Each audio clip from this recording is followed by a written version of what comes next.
அல்லாஹ்வே அறிந்தவன். எல்லா புகழும் அல்லாஹ்வுக்கே. அஸ்ஸலாமு அலைக்கும் வரஹ்மத்துல்லாஹி வபரகாத்துஹு. அன்பார்ந்த கண்ணிமிக்க அல்லாஹ்வின் நல்லடியார்களே, நபி ஸல்லல்லாஹு அலைஹி வஸல்லம் அவங்கள ஹலிமா வாங்கினதால எவ்வளோ பரக்கத் அடுத்தடுத்து நடக்க போகுது அப்படின்றத பார்க்க போகிறோம் இன்ஷா அல்லாஹ். நேற்று கழுதைக்கு என்ன ஆச்சு அப்படின்றத பார்த்தோம். இன்றைக்கு அவங்க என்ன சொல்கிறாங்க அப்படின்னா, அவங்க ஊருக்கு போனதுக்கப்புறம் அல்லாஹ்வின் பூமியில் அவங்களோட பகுதியை தவிர ஒரு வறண்ட பூமியை பார்த்ததே இல்லை. ஆனா மேய்ச்சலுக்கு போன அவர்களுடைய ஆடுகள் சாயந்தரம் வீடு திரும்பும்போது மடி கனந்து கொழுத்து பால் சுரந்து திரும்பும். அதன் பிறகு அவங்க அந்த பாலை குடிப்பாங்க.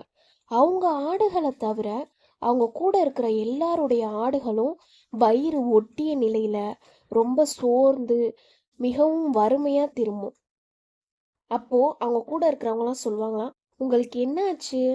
ஹலிமாவுடைய ஆடுகள் மேய்கிற இடத்துல போய் நீங்களும் மேய்ந்துட்டு வாங்க அப்படின்னு சொல்லுவாங்களாம். 2 வருட பால்குடி காலம் முடிகிற வரைக்கும் அல்லாஹ்விடமிருந்து பல நன்மைகளையும் வளங்களையும் அனுபவிச்சு வந்தாங்க. 2 வயசுல மற்ற குழந்தைங்களுக்கெல்லாம் எவ்வளோ வளர்ச்சி வரும், அதை விட உறுதியாகவும் வலிமையாகவும் நம்ம ரசூல் சல்லாஹம் வளர்ந்துருக்காங்க. ரசூல் சல்லாஹம் வளர்த்ததால ஏராளமான வளம் நம்மக்கிட்ட அனுபவிச்சுட்டு இருக்கோம்.